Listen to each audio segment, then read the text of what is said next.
Hey guys! We made it!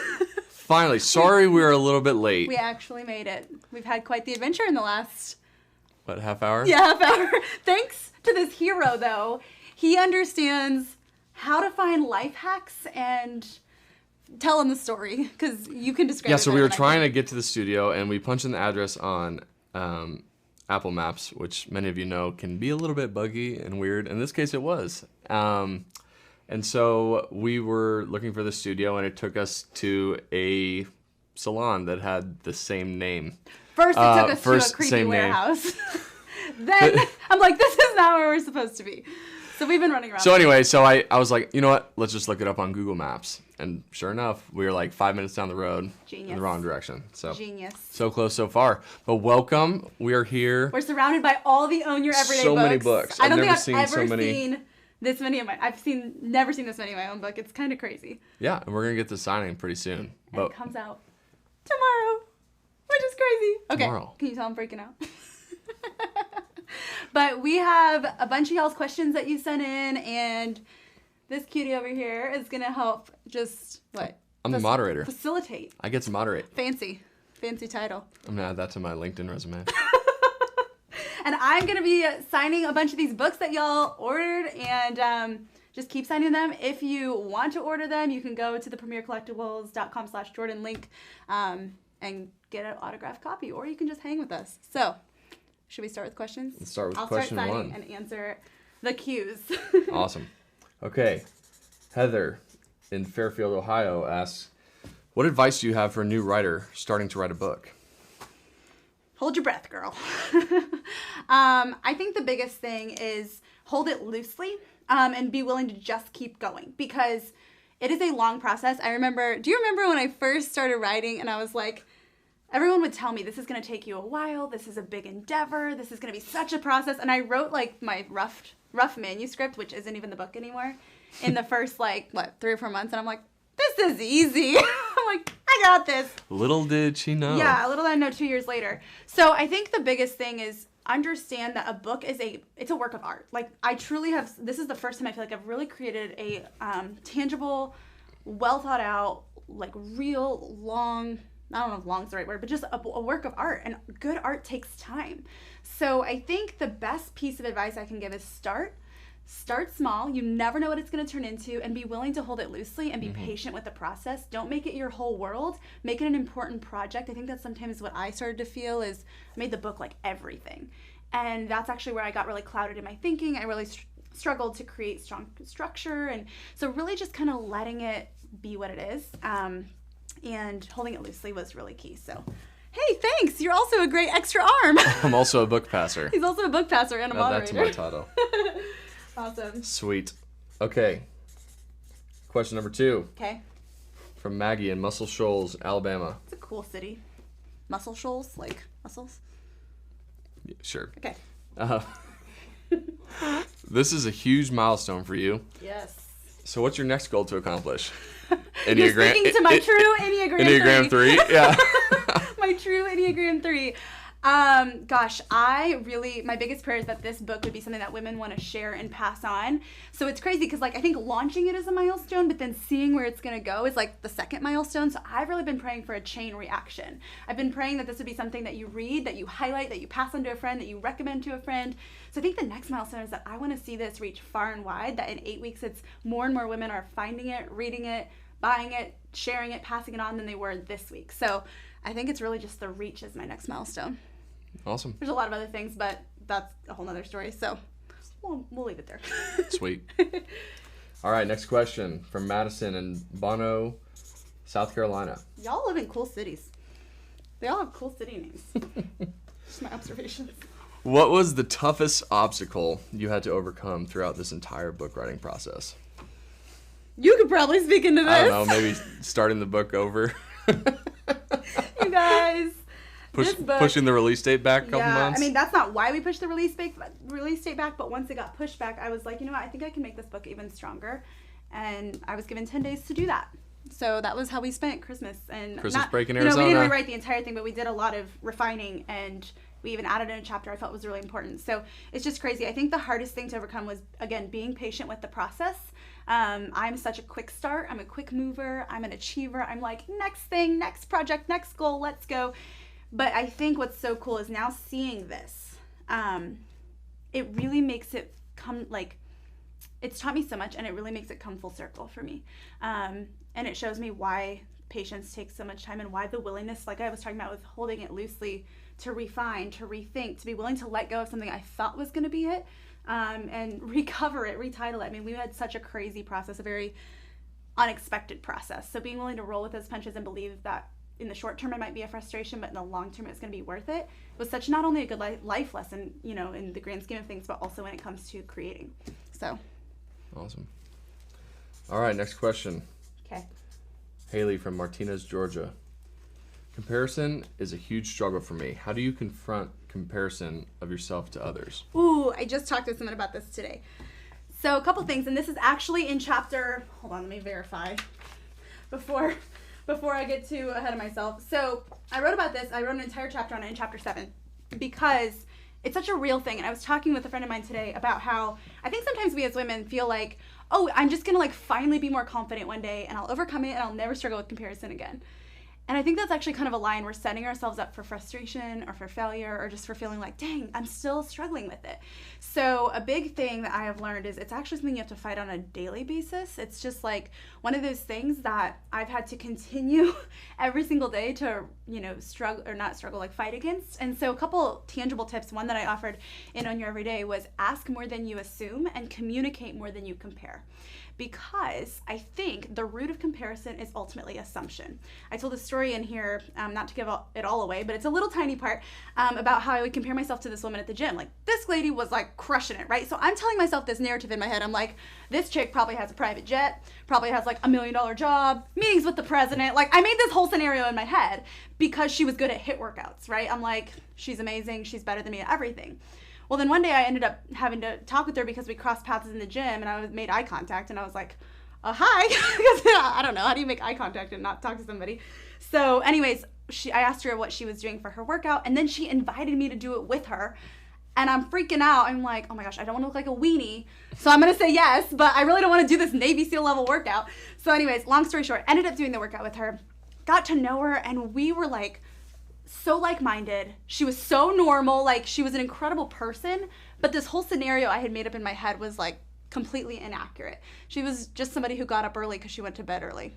Go figure, right? So I think what I learned in that moment is a lot of the times the people that we compare ourselves to most or that we envy most are usually the people we probably like most if we actually sat down and got to know them. So ask more questions rather than make assumptions about others, because when you can communicate, you're less likely to actually end up comparing. Great answer. I have a lot for that, but it's almost like you wrote a whole chapter on it. Yeah, and that's only one of the tips in there, so. Sweet. Okay, Catherine from Orem, Utah. How does it feel right now at this moment, watching all of your hard work taking off? Oh my gosh, has it even taken off? I don't know. It's just like. It's taken off. We hope so. I think that, you know, a lot of people would say it's surreal, but I would say in so many ways it also feels really real. Like it kind of feels like it's time. I feel like I've been very prepared for this. I feel like I've had such, and here's the thing, I want to affirm that it's not my hard work that's taking off. I mean, yes, I've poured a lot into this, but this is ours. Like, this book has my face on it, but it's like, it's our communities. I wouldn't be doing this without y'all and without your support, without your pre-orders, without you being here, without you tuning into this video, without you liking and commenting and sharing Instagram and Facebook posts for the past 4 or 5 years, without you buying sweatshirts, like all the things y'all have done. This is like a group effort. This is not just my book anymore. It's like, man, it's going to go into the world tomorrow and it's ours. So it kind of feels like it's finally time to release it. And it's something that I believe we did as a team without probably even you guys realizing that. You guys have made it possible for me. And I love getting to lead this group. It's amazing. It's awesome. Okay, Jessica from Thackerville, Oklahoma. She said, I always have ideas, but never seem to have the motivation to follow through, usually due to fear of what others will think. What encouraged you to just go for it? We have a pretty good podcast episode on this coming out next week. That is true. He knows that more than I do. A lot of things, I honestly think it's having people in my corner because it's so easy to get caught up in other people's expectations or perceived expectations or opinions or, whatever. And I've had to deal with those. Like, there has been, things that haven't always, it's not like it's just a big, bright, shiny day all the time. That was a weird way to say it. Big, bright, shiny day. I love big, bright, shiny days. Me too. They're great. You don't get many of them in Indiana. Goodness gracious. Anyway. The Arizona boy in me is dying out there. Oh my gosh. You wanted to live there with your chickens. Okay. I know. Anyways. I love my chickens. So, honestly, I don't know if you ever really fully get over the fear of what people think, but I think it's just the willingness to take those small action steps anyway. I talk about this in chapter 4. I talk about incremental, implementable, imperfect action. So I think a lot of times we're told, like, take massive action, go for it. And that is stinking intimidating. And so I'm like, well, maybe if we could break that down, rather than trying to do the big, huge things right off the bat and, prove ourselves, it's like maybe if we break it down to those little incremental things where we just take a little bit of step outside our comfort zone, a little step into maybe unknown waters that other people might start to, share their opinions about, but it makes it way more, A, manageable, and B, sustainable, because it's something that we're slowly building over time rather than saying, all right, I don't care what anybody thinks anymore, I'm just going to do this big thing. Every now and then I think that's appropriate, but I think in the general everyday kind of sense with projects that we do and things like that, it's taking those little steps. I mean, I wrote this one word at a time and rewrote it one word at a time. And so, it wasn't just like something I did really big. And I want to encourage you in that because I think we can feel that pressure to just do these massive big things and we forget. So. Awesome. Okay, Crystal from Irwin, Pennsylvania asks, what is your best tip for running a business with multiple facets, like how you balance speaking, podcasting, blogging, store, book, etc.? I don't know. How do you balance that, babe? You? This is why he No, works we with have me an now. amazing team. Yes, we have a small team, but they are such hard workers, and all with different gifts. And so I think one of the biggest things that has been a huge lesson for me is to ask for help and to know that you can't do it by yourself. And that's been something we've built slowly as it's grown and as we've been able to step into new arenas. But I think it's definitely asking for help. And I think it's also consistently asking myself the question, what was I going to say? Sorry, I just hit you.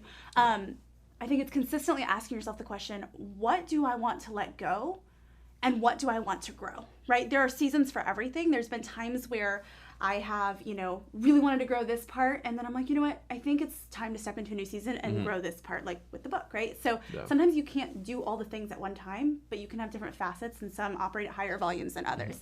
By the way, if you're just tuning in, I'm signing these copies, which is super fun. And if you want to get an autographed copy, the only way to get them right now is to go to premiercollectibles.com/Jordan.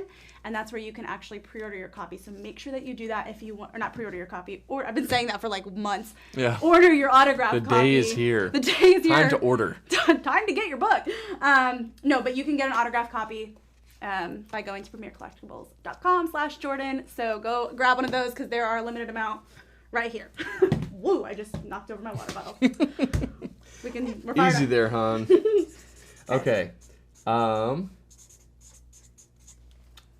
Let's see. Go get it. One down. Maddie from Inman, South Carolina. Another South Carolina person. Oh. Looking back, is this where you thought you would be? No, not at all. I thought I was going to be working in a hospital. What'd you major in?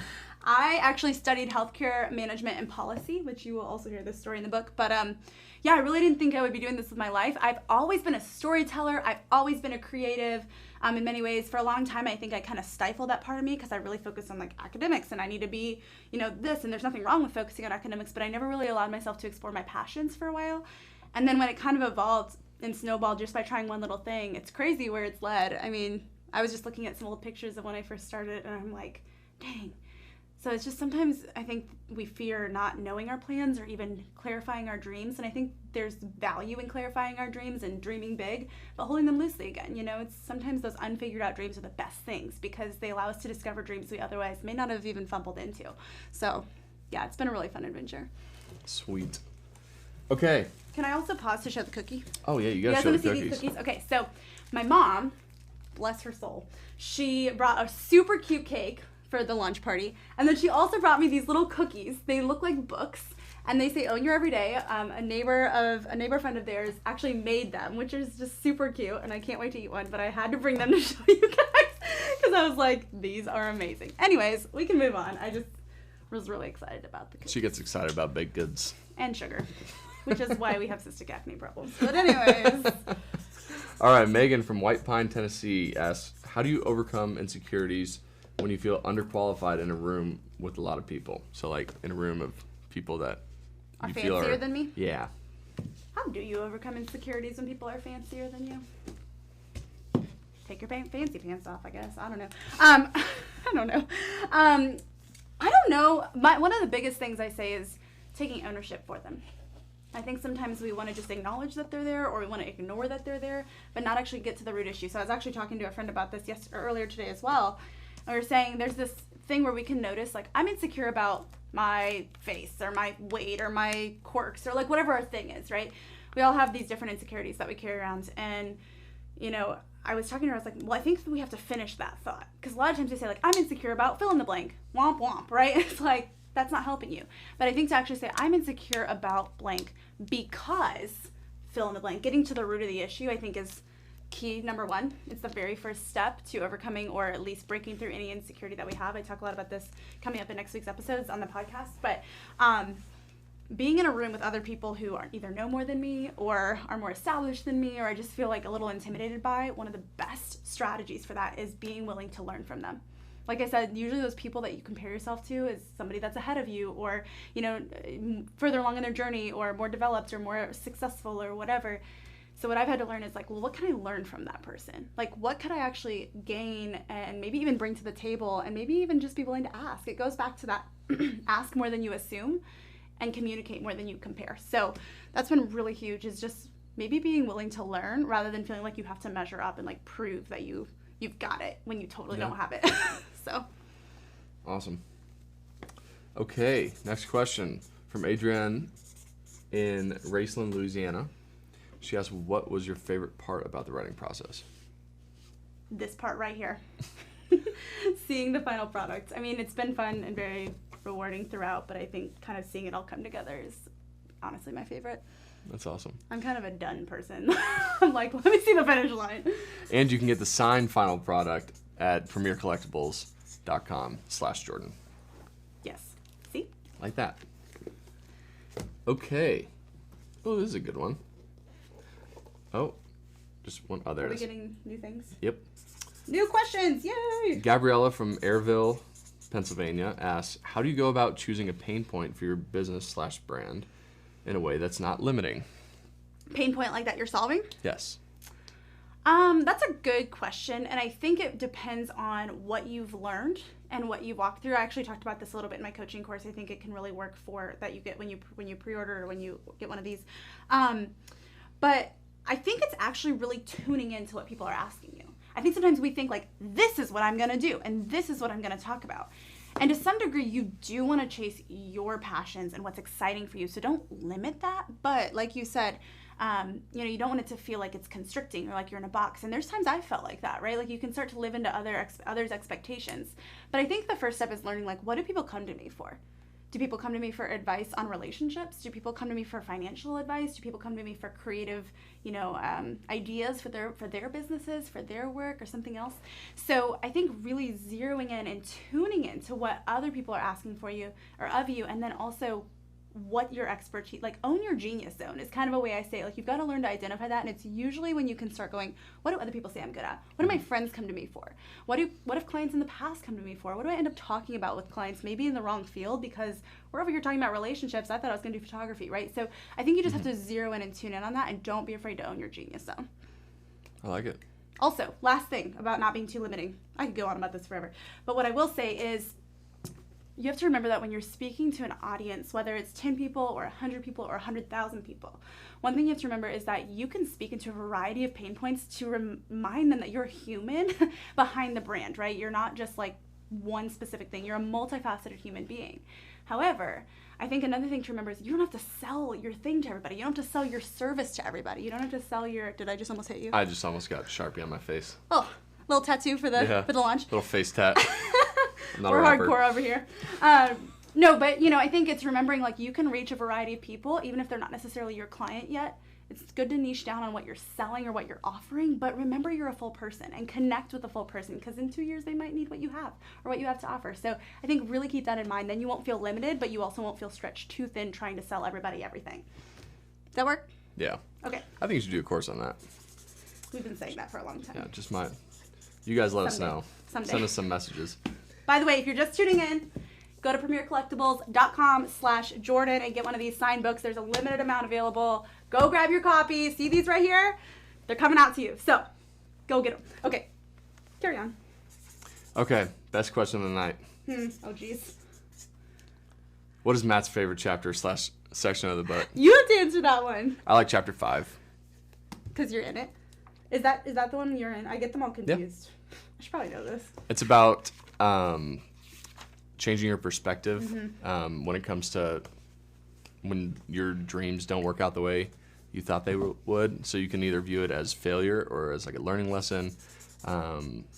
So it's lessons we've learned. Yeah, and it was really cool to see Jordan's perspective on my pursuit of the NFL and my NFL career. So, however short-lived it was. Hey, it existed. It was a great thing. And it led us to here now, so. Yep.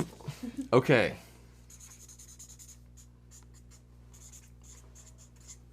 Here we go. Sorry. You're good. Brianna in Hobbs, New Mexico. Just drop that. Hey, girl. She asked, how do you overcome the voices around you that tell you your dreams are too much or too crazy? It's easy to say we shouldn't let other people's opinions get to us, but I think it's true to say that they do. So what are practical ways to overcome the doubts planted by others not understanding your dreams and goals? I think it's balancing out the voices you listen to is actually a very practical thing. There's always going to be negative Nancys in your life, and I'm sorry if your name is Nancy and you're listening to this. I bet you're super positive. But, there will be. And there's going to be people who, don't understand. There's times, when we were thinking about working together, we definitely had people be like, ooh, you want to combine marriage and work? It's like when it's unfamiliar, they're not even trying to be negative probably, but maybe they see that as something they couldn't comprehend or something they didn't really ever see as a worthy desire, right? And so whatever your situation is, whatever the dream that you're going after is, I think one of the biggest things to remember is there's always going to be those voices or those doubts that come up. And so it's like you need to balance those. It doesn't mean you have to cut those people out of your life or cut those voices out of your life. You might want to distance yourself a little bit, but balance them with voices that are like, no, I'm here and I'm rooting for you and I believe in you and I'm with you in this. So that way, at least that's not the loudest message you hear, and you're constantly reminded of what is true and what you're designed to do. So. Awesome. Okay. Emily Joa, get this, from Norway. Sup, girl? Welcome to the... what time is it in Norway? It's got to be at least midnight, 1 a.m. in Norway. You are dedicated, 2 a.m, and I appreciate that. We appreciate you tuning in. Okay, how do you feel like God has impacted your life through this book? So many ways. I think one of the biggest lessons I've learned through that is let go of control. And my biggest prayer throughout this whole process has been, God, surprise me. My friend recently shared that with me over coffee. She's been reading a book. What is it called? Something about circles. I don't remember off the top of my head. But she was just sharing this prayer of God, surprise me. And just kind of keeping that I just poked you with the Sharpie. Yep. Oink. The tattoo session has started. But I really just had to learn to let go. It's kind of like the way I've described this. I was actually sitting with my family 30 minutes ago eating pizza right before we came here, and they were like, how are you feeling? And I was like, it's honestly kind of like your wedding. You plan and you do all these things and you work and you prep and everything, and then it comes to a point where you just kind of be like, okay, I've done everything I can, and now I have to let it go and trust. So I think that's been one of the biggest lessons I've learned in a very tangible way. It sounds good to say, it's a nice soundbite, but I've really had to learn what that looks like in practice over these last several days and couple years. Love it. Okay. Are these ones done? Yep. Okay. Sorry, I had to move them out of the way. They were kind of stacking up. Couldn't see my pretty face. That I'm about to tattoo. No kidding. Okay, let me see. By the way, if you're just tuning in, go to premiercollectibles.com/Jordan and order your copy, your autographed copy that I am live signing right now. There's a limited amount. Go get them. Super exciting. It's really me signing them. Keep the questions coming, too. Yeah. Let's see here. Oh, this is a good one. Diana from Riverside, California asked, how do you organize your headspace when you have all of these ideas and dreams of your life? Also, how do you deal how do you deal when all of those ideas become overwhelming and start giving you anxiety? I'll let you know when I figure it out. I'm just kidding.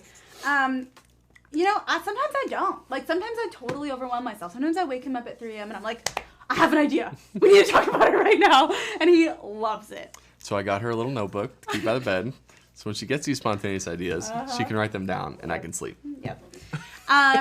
No, but I think that actually is a really good point. Just writing them down, and then actually if you've gotten an autographed copy or pre-ordered the book or gotten a tour ticket, any way that you've gotten the book, I highly recommend getting one of these autographed limited edition ones. But in one of our pre-order bonuses for ordering before release day, which is tomorrow, I do a coaching course, and I actually found this really awesome way to kind of find ways to measure your own ideas, because I have a ton of ideas that I think are fantastic, and then I actually put measuring tools to them and look at them more objectively rather than emotionally, and I'm able to be like, okay, I'm going to add up the scores of each one of these and see which one actually performs the best, which one is best for me to take the next step on first, and in which order.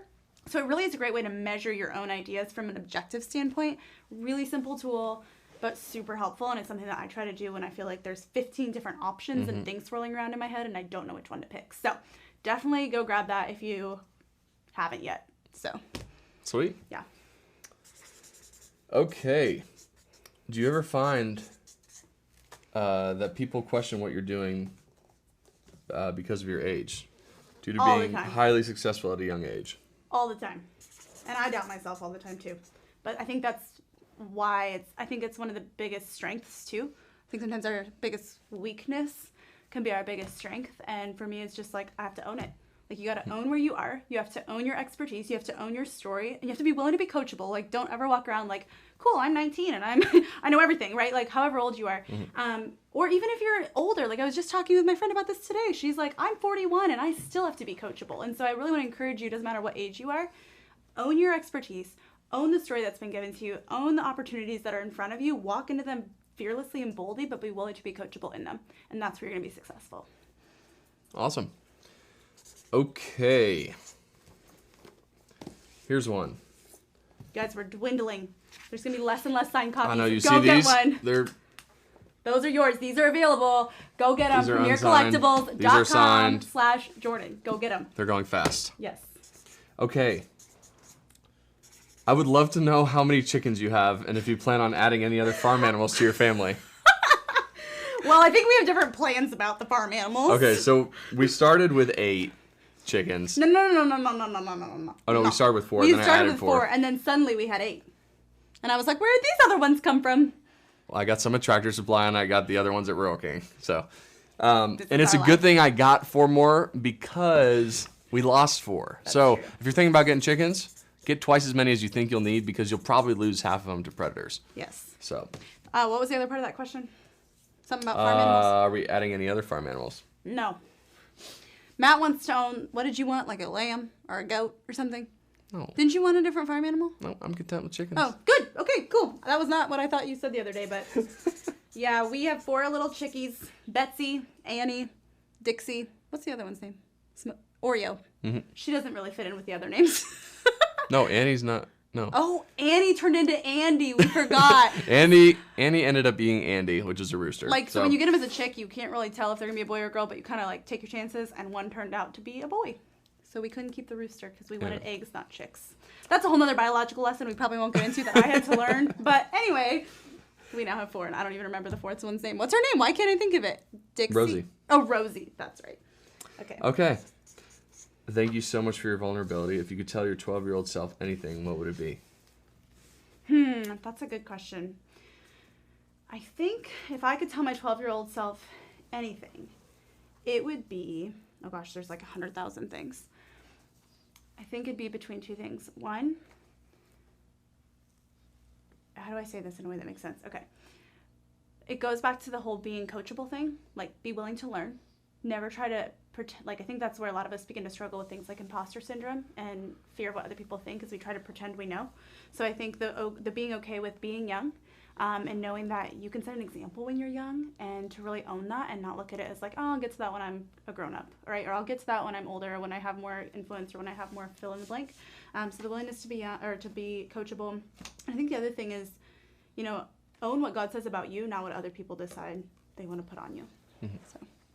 Awesome. Okay, Haley in Indianapolis, Indiana. Oh, hey, girl! That's our place. Oh, shoot. Okay, she asks, what inspired the beautiful title of the book? Okay, should we tell the whole story or like the short version? Let's do the short version. Let's do the short version. Okay. So this book was originally titled something else, and when we really wanted to title it to really more accurately fit the full message and be more specific and kind of really resonate more, I really wanted the title to have kind of what the book does, where it feels like a warm hug and a kick in the pants at the same time. Kind of a little bit of like, look, like a challenge, right? This isn't just a big fluffy thing. I've even read some early reviews that have said like I expected this to be fluffy, and it was everything but fluffy. So that was super encouraging because that was my point, but it also is hopefully delivered in such a way that it feels like it's warm and, conversational and friendly. And so I love the word own because that is kind of a kick in the pants, right? It requires you to take ownership of your life, of your decisions, of your choices, of your focus, of your genius zone, of your dreams, of your present moments. And so that does take responsibility. It takes discipline. Mm-hmm. It takes intentionality. So the own is kind of like the kick in the pants. But the word everyday, I chose that because, I kind of like my podcast is called the Personal Development Podcast for the Everyday Woman. And so I think we have to, I chose the word everyday, and I chose to spell it as one word because that actually feels approachable. That feels kind of like the warm hug piece, right? It's like own it, but it's in your everyday. Another word or a synonym for the word everyday is ordinary, right? It's normal, it's everyday. And so instead of it being spelled as two words, the one word kind of embodies both meanings, that ordinary and then that daily life. So I felt like it really pulled it all together. Originally, I thought of own your awkward, and I was like, that's not really kind of what we're going for here, but... Although she does do that very well. I do own my awkward well. But I think it kind of led us down the direction, and then I just started writing like own your, what am I going for? Like I know it's in here. And I just happened to write every day and then kept writing other ideas. And then I called my publisher, we were talking about it, and I read through the list, and at Own Your Everyday, they were like, that's it, we love it. And so I was like, all right. And it was crazy because I kind of had a feeling about that one, but it was good that we were on the same page. So awesome. Sweet. Well, these books are going fast. They're dwindling down. That is it. These are the ones that are left. So go to premiercollectibles.com/Jordan to get your signed copy of Own Your Everyday. And if you already, a lot of people have asked me, like, if I want a signed copy and I've already pre-ordered or I already have one coming, get the signed copy because these are limited edition. I'm not, doing this everywhere other than at tour stops. And then use the pre-order one and gift it to a friend. The whole idea is we want this to get into women's hands. So think of a friend that's going through a hard time or that's really, unsure of her next step or just could use some encouragement or an awesome read this summer. Not biased. But think of a friend or a sister or your mom or aunt or somebody that you could gift it to, and it just makes a really awesome gift. So it's super easy read too. Awesome. Have I asked you about your favorite chapter yet? I don't think they asked about your favorite chapter. Oh, what is your favorite chapter of the book? I have a few different favorite chapters, but I think my top favorite is chapter 4, just because that really lays the groundwork, and it's really a space where I got to lay out kind of the beginnings of my story. Oh, we still have some more? We have more. Oh, we didn't even realize we had more. Fat stacks behind us. Okay, so go get them. PremierCollectibles.com/Jordan. So I love chapter 4 because I feel like it kind of grounds the whole book, in my opinion. The beginning is kind of setting it up. The chapter 4 grounds everything, and then it all goes from there. And I think it's how I started. And I was just owning my everyday without even realizing that's what I was doing. And so it's a really big encouragement to not be afraid to start small in a very tangible way, giving you those real tips and ways to actually start small and get over those fears that I think can hold us back in making a pivot in our businesses or stepping into a new job or a new season or a new dream we have or whatever. So I love chapter 4 for that reason. I think it really grounds everything. It's like a pivot point. Awesome. Sweet. Okay. I think we're going to transition to this fun little thing called 22 questions in 2 minutes. I don't think I can answer 22 questions in 2 minutes, but we will try. You're a fast talker. Yeah, but I'm very conversational. That's true. All right, we're going to make it happen. All right, we're going to start the clock. Do it. All right. 3, 2. Do I need to be signing while I'm doing this, or can I pause? Go. Oh my gosh. Where were you born? I was born in South Bend, Indiana, where Notre Dame is. Who would you want to play you in a movie? Ooh, I don't know pop culture. I know like 2 actresses. It's a bad question. I know like Taylor Swift isn't an actress, is she? No. See, I don't know. Can you tell me who should play me? Do you know? Keira Knightley? I know her. Okay. She sure. doesn't even look like me at all, but she's well, a little bit. I can see it. I liked her. Okay, what was your first job? Ooh, my first job outside of selling gumballs out of gumball machines when I was a kid that my parents had a gumball business. That was their business, not yours. But I had a job. I had to collect the quarters. Oh, yeah, you were collecting the quarters. I was the quarter collector. Just like I'm the book passer. Yeah, it's like a fancy roles. I think, but my actual first job where I was employed by someone other than my parents was Jimmy John's. I made the sandwiches. I still know like all what's the your numbers. what's your go-to Jimmy John sandwich? I think the 12. The 12? Mm-hmm. Sweet. What's on it? Well, I can't sign and tell you my sandwich order. Okay. What's on the 12? Turkey, bacon, avocado, lettuce, tomato, cucumber, cheese, and mayo. She still remembers it. Well, because I ordered all Jimmy the time. John's hit us up. Some more? What is your biggest fear?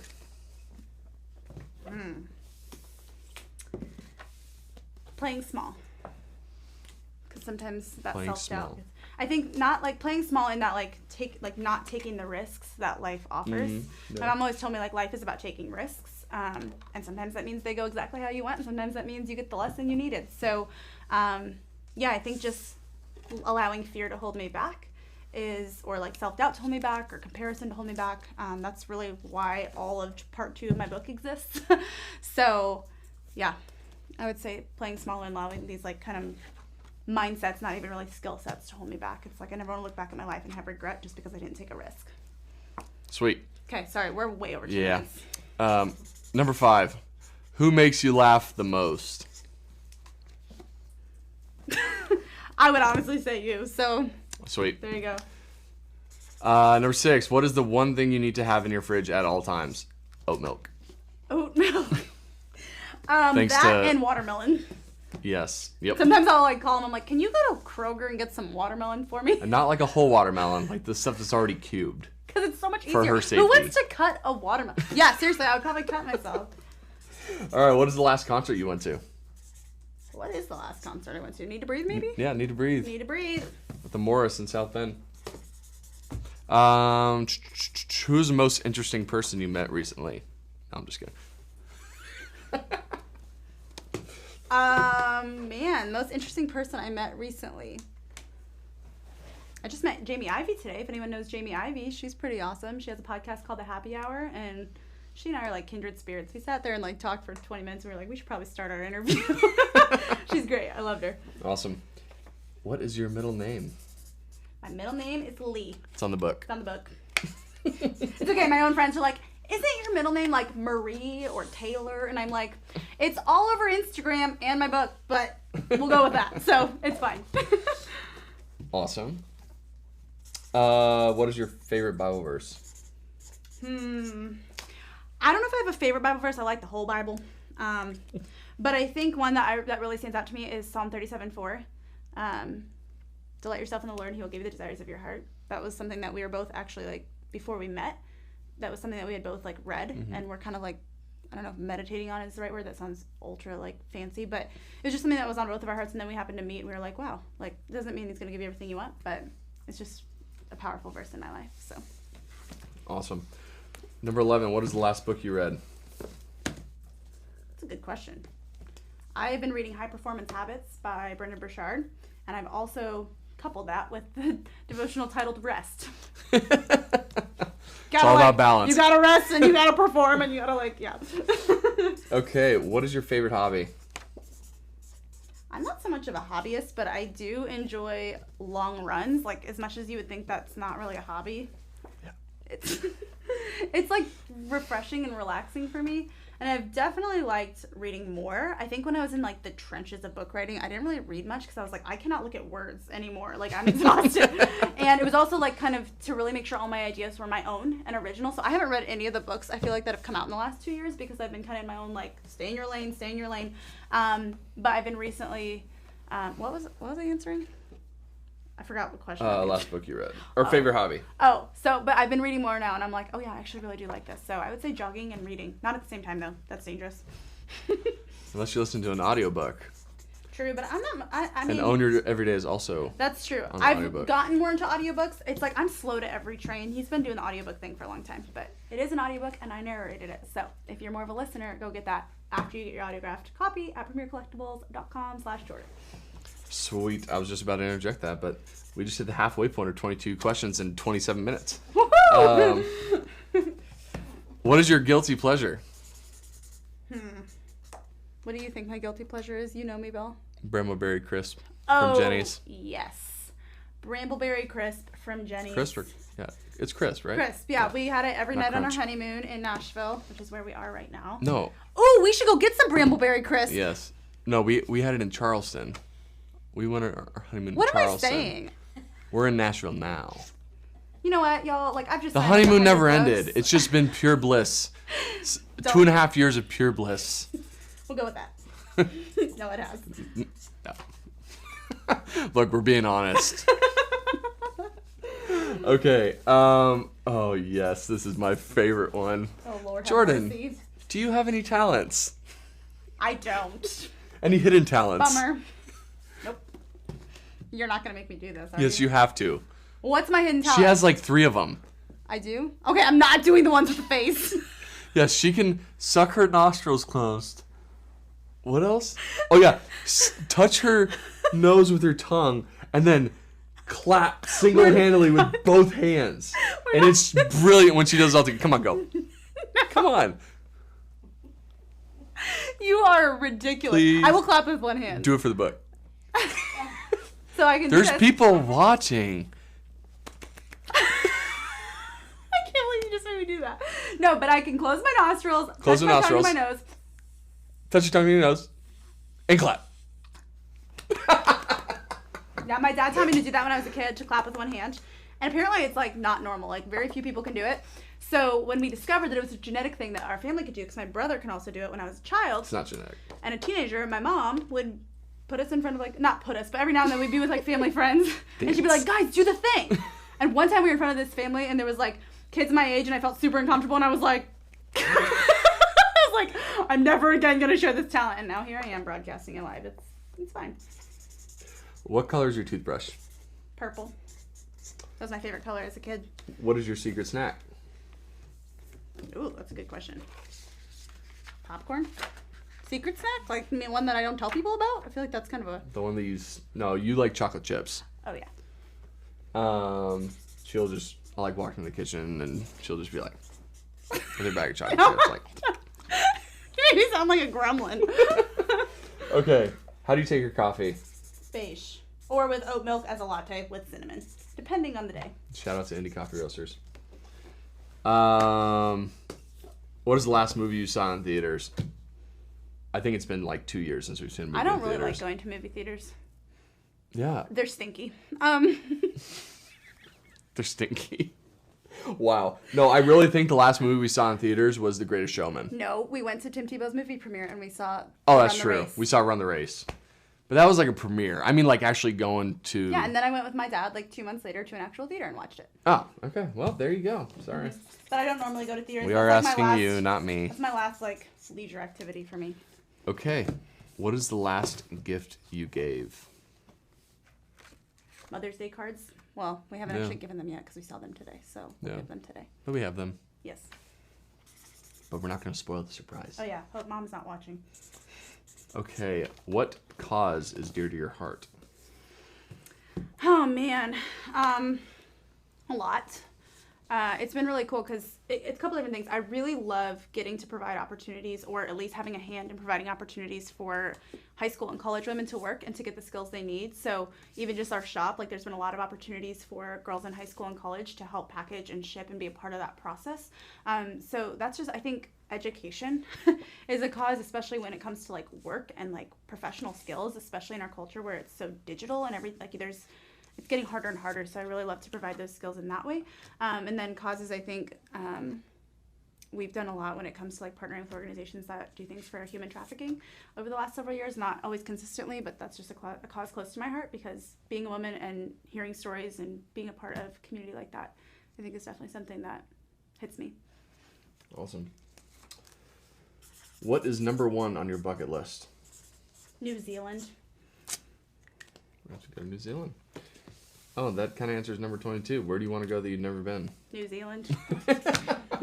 Awesome. 22 questions in 47 minutes. Woo! We just signed Record a ton time. of books. If you haven't gotten your autographed copy, go to premiercollectibles.com/Jordan. Even if you've already pre-ordered your book, you can give that one to a friend and hold on to the autographed copy for yourself, or grab a couple for a friend. There's a limited edition that we've got in here. We're gonna get them out to you. So, Sweet. What else do we have? Anything? Yeah. Let me see. You know what? We just have these few books left. Sign these last few. You guys, thank you so much for spending this evening with us, for pre-ordering the book, for ordering your autographed copy. These are super special to me. It's so fun to get to write them, to send them to you, and to just have you in my community. We really couldn't do this without you. We launch this book tomorrow. Go to your local retailer, take a picture with it, share it with your friends, tell them why they should get it, start reading. Tag me. Own You Every Day. Hashtag Own You Every Day. Tag me, tell me what your favorite part is, your favorite quote, what you're loving. I want to try to share it, repost it, see it. It really brings me life, and it really brings us all together. It's really, really cool. So last time, go to premiercollectibles.com/Jordan, get your autographed copy, get one for a friend. If you already ordered the book, give that one to a friend and keep this one for yourself. So thanks for tuning in. It was super great to hang with you guys. Love ya. See you guys.